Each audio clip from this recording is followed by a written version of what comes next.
Hablamos de un juez que ve cómo este proceso se vuelve en su contra y tiene una condena, pero veremos lo que ocurre con el caso del franquismo y con otro caso que tiene que seguir su curso y por el que está siendo juzgado. El conocido como caso Santander o caso de las conferencias. Ya saben, el señor Garzón pide un dinero para organizar sus cursos, sus congresos, etcétera, etcétera, etcétera. Y hay una acusación que plantea que quizá ha podido incurrir con su procedimiento el señor Garzón en algún tipo de delito.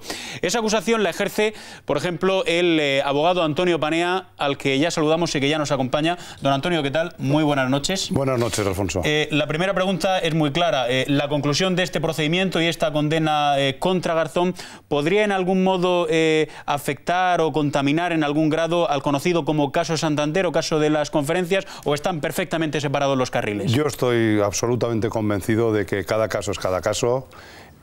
Por muy culpable que haya salido en este asunto, mientras no se demuestre lo contrario, tiene una presunción de inocencia sobre el resto de los procedimientos, y hasta que no se sustancien en el Tribunal Supremo, pues serán eso, serán indicios, serán sospechas, serán actuaciones censurables desde otro punto de vista, pero no desde el judicial, que ese se va a ventilar y se va a sustanciar, como digo, en el Tribunal Supremo. ¿Usted es consciente de hasta qué punto en los próximos días seguramente se puede volcar una presión contra ese tribunal, de nuevo en un juicio a Garzón, y contra quienes sientan a Garzón en el banquillo, que al final, bueno, hay una acusación, pero hay un fiscal, hay muchas partes, hay un juez que lleva a cabo la causa? ¿Son conscientes de hasta qué punto esa presión puede contaminar? ¿No la temen tanto el proceso? Yo sinceramente no lo temo en absoluto, porque estoy convencido de que, por regla de tres, en el Tribunal Supremo hay gente con mucha experiencia, que sabe perfectamente cuál es su función y que, por lo tanto, igual a una persona individual le puede influir, pero a todo un Tribunal Supremo estoy convencido de que no va a ocurrir eso.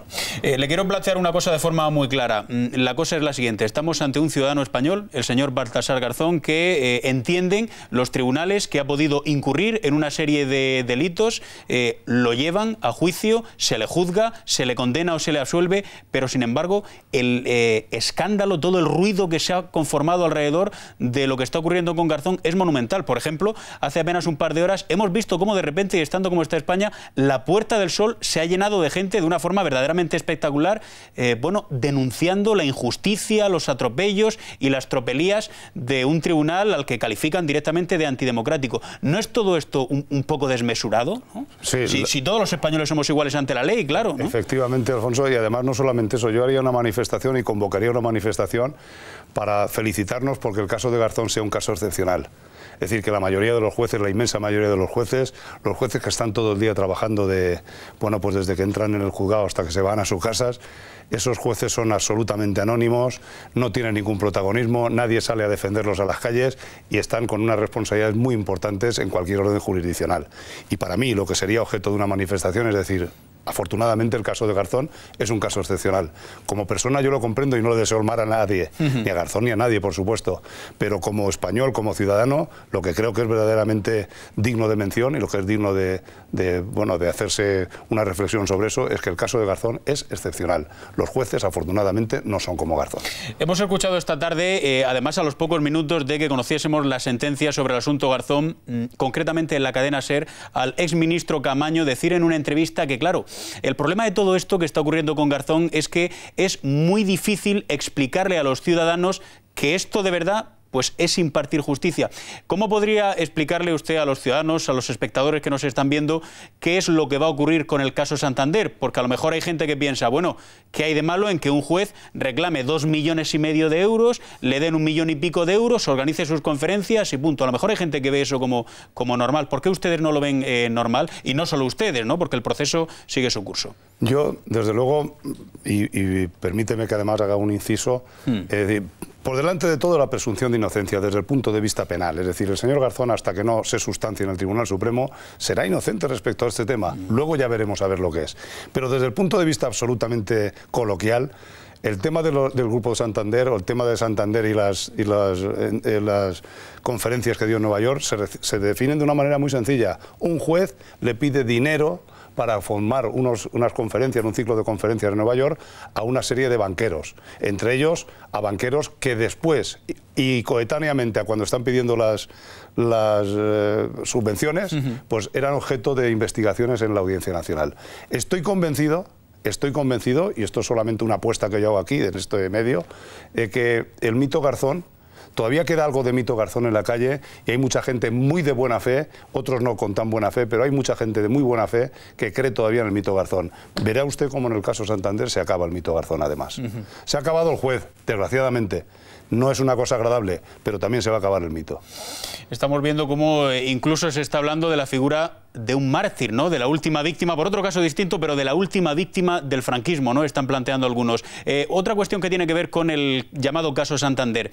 En el asunto Garzón, ¿puede haber algo más allá del cohecho? Es decir, ¿puede haber un caso de extorsión? Porque lo que se plantea aquí es que aquellos a los que Garzón les reclamaba dinero o bien habían tenido casos pendientes en la audiencia o podían tenerlos y por lo tanto de alguna manera se veían directamente forzados, sufrían una coacción y tenían que entregar el dinero. ¿Es desmesurado pensar que podemos estar ante el tipo de coacción directamente? Bueno, es decir, para eso tenemos que ponernos en el año 2005, que es cuando, 2005-2006, cuando don Baltasar Garzón hace una serie de contactos para reclamar unas cantidades a una serie de empresas.